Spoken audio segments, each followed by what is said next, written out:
Okay, second time's a charm. We've got several topics today.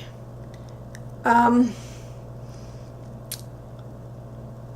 I made a video and it wouldn't go on because my iPad is too full and I can't get it to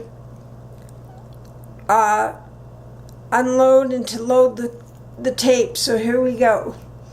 So Kimmy S. says, I think a good topic for tomorrow would be to talk about your sister-in-law's situation and the fact that life is too short to waste on Ed. And I think she's right.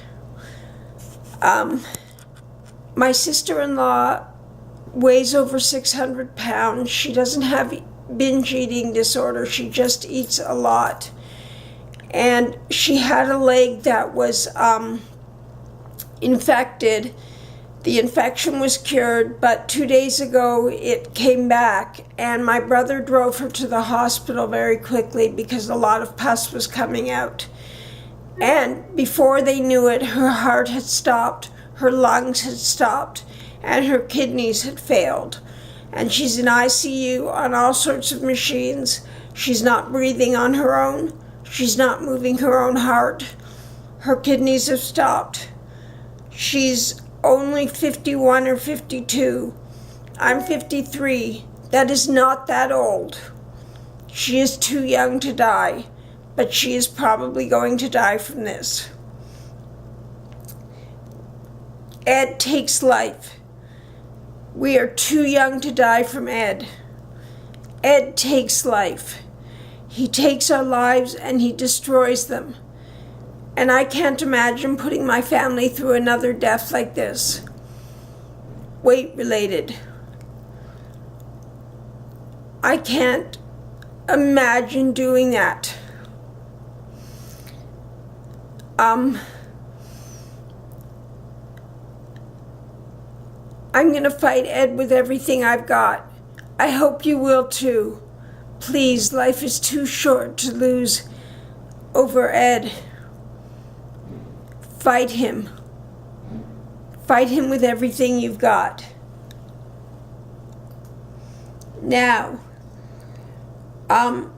Justin asks, and he rightly says, what types of behaviors do people have to be diagnosed with for EDNOS?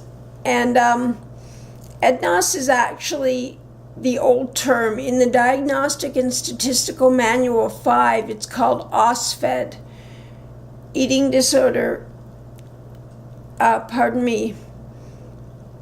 other specified feeding or eating disorder. And the 5 OSFED examples that can be included are atypical anorexia nervosa, atypical bulimia nervosa, binge eating disorder of low frequency and or limited duration, purging disorder without binging, and night eating syndrome. The reason that these don't quite meet the criteria is that there's something different. For instance, with the anorexia nervosa exception, it's the individual's weight remains within or above the normal range despite significant weight loss. Atypical bulimia nervosa, in this threshold version of bulimia nervosa, individuals meet all the preliminary criteria for bulimia nervosa with the exception of the frequency criterion. So the binge eating and inappropriate compensatory behaviors occur on average less than once a week and or fewer than 3 months. And that's true of binge eating disorder as well. Frequency and fewer than 3 months. So in purging disorder, there's purging, but there's no binge eating. And in night eating disorder, there's 25% of calories that are eaten at night. Now, some of these will go on to be labeled the eating disorder because you'll go past 3 months. So you'll end up with anorexia. because you'll go below the weight line. Or you'll get binge eating, bulimia nervosa, because you'll go beyond 3 months.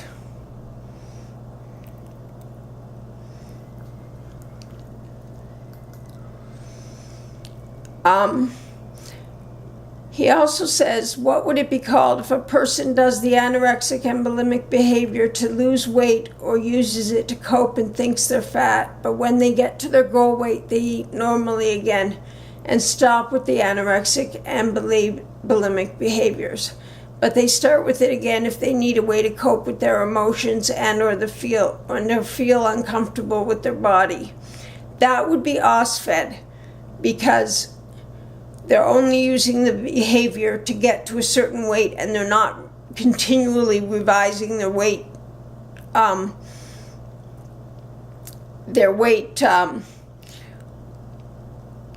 distribution, their weight goals.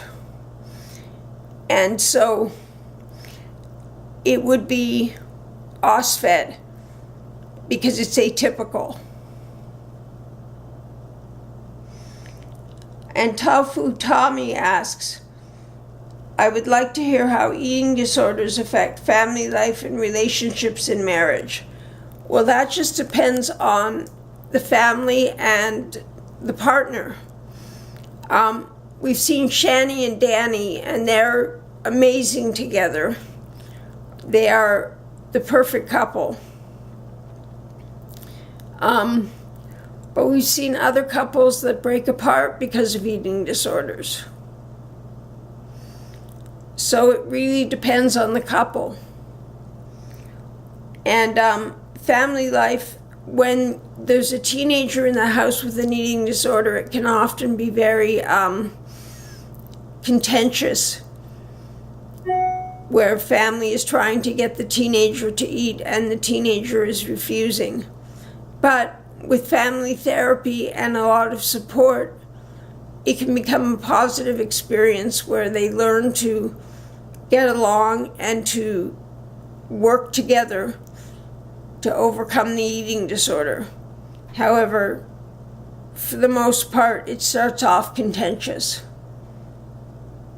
Now, he also asked me if I could do a day in the life of someone with an eating disorder vlog, and I've started doing that on this camera, and I will have that out for you tomorrow if I can figure out how to put the little pieces of tape together. So hopefully I will have that out for you tomorrow. This is just new for me. Now, if you haven't subscribed, please subscribe to our channel. We have lots of great content, and I love y'all.